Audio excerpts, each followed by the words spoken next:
Chers auditeurs de Raïba FM, bonjour, nous sommes le 15 mars, un vendredi. Que ce jour de prière nous soit bénéfique. Aujourd'hui, c'est un jour de deuil. En Nouvelle-Zélande, plus de 40 musulmans ont été tués dans 2 mosquées, dans la 3e ville de la Nouvelle-Zélande, qui s'appelle Christchurch.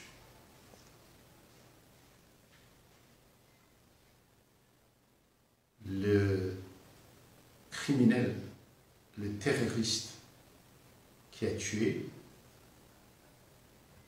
s'est filmé son crime et les transmettait en direct sur Facebook. La vidéo a été supprimée de Facebook. On peut la trouver dans certains sites. Il y a de quoi s'interroger pourquoi ce crime horrible, pourquoi cette attaque dans un pays comme la Nouvelle-Zélande, un pays très apaisé, une population pacifique, un pays modèle pour sa paix, pour le développement social, pour ses libertés. Un pays où jusqu'à présent, il n'y avait pas d'affrontement connu, en tout cas violent, avec les musulmans. Les musulmans qui ne font qu'1% de la population néo-zélandaise de 4 millions. Une population musulmane qui était relativement bien intégrée. Il faut s'interroger. Il faut s'interroger parce que dans tout l'Occident, même si la Nouvelle-Zélande est dans le Pacifique, mais presque dans tous les pays de population, je dirais, caucasienne, que ce soit en Europe, aux États-Unis, en Australie, Nouvelle-Zélande, on sent cette angoisse du changement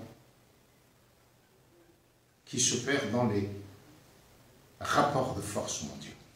Il y a la montée de l'Asie, avec la Chine en fait, et cela inquiète. Cela bouleverse les comportements, les attitudes. Cela atteint le sens de sécurité et de sûreté et de confort des populations de ces pays développés, dits occidentaux.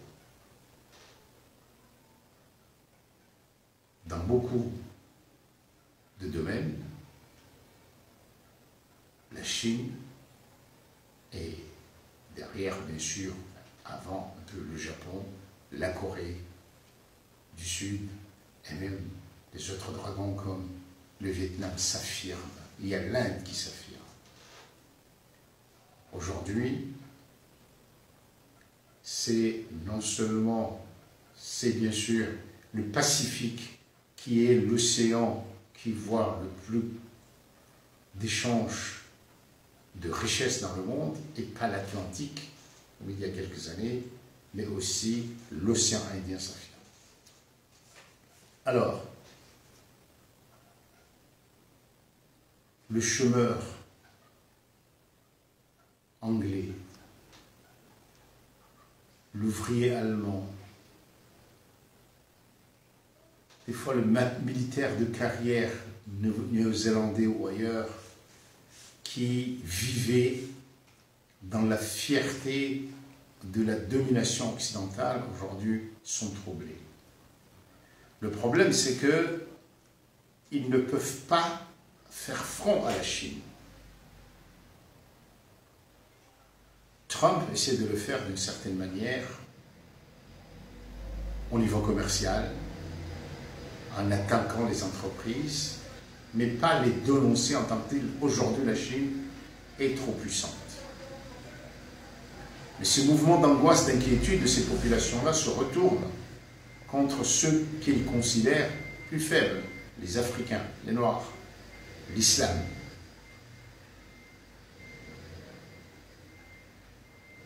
Il faut donc suivre, essayer de comprendre, nous interroger sur la signification de ce geste abominable aujourd'hui, qui est revendiqué en tant que tel. Ça aussi c'est un changement, ce n'est plus des gens qui se cachent ou qui vont fuir. Il s'est montré, c'était en direct, il assume pleinement son racisme et sa haine de détruire l'islam. Est-ce que parce que dans les grands pays occidentaux maintenant, en Europe, aux États-Unis, ailleurs, suite au terrorisme islamique avant, alors que nous savons très bien que la religion musulmane condamne le terrorisme, condamne le fait qu'un homme se donne le pouvoir de Dieu d'ôter la vie. Est-ce que ce nouveau terrorisme que nous voyons va opérer dans des pays qui ne se sont pas bien protégés parce que leur police, leur armée n'ont pas encore l'expérience du terrorisme?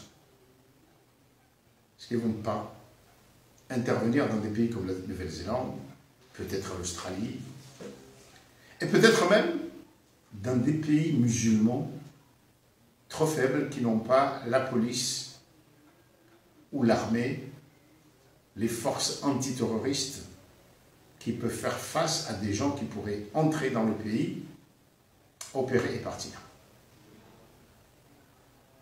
Il faut s'interroger, il faut être vigilant, mais il faut aussi que les dirigeants du monde entier agissent comme le Premier ministre néo-zélandais, condamner sans équivoque ce terrorisme, parce qu'il ne serait pas acceptable dans le monde d'aujourd'hui que la condamnation de ces actes se fasse d'une petite voix, alors que nous avons tous été ensemble pour condamner ceux qui tuaient, qui prétendaient tuer au nom de l'islam. Prions tous pour que les morts, ceux qui ont été sacrifiés par la bête immonde qui a opéré aujourd'hui, qu'Allah les accueille en son paradis, les pardonne, que ce crime soit une leçon. Aucun de nous n'est protégé. Il faut que les femmes et les hommes de ce monde, de cette planète,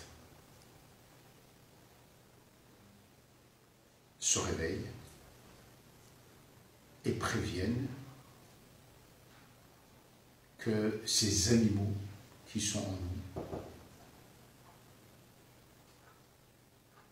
les libertés d'opérer, de tuer comme ça. À demain.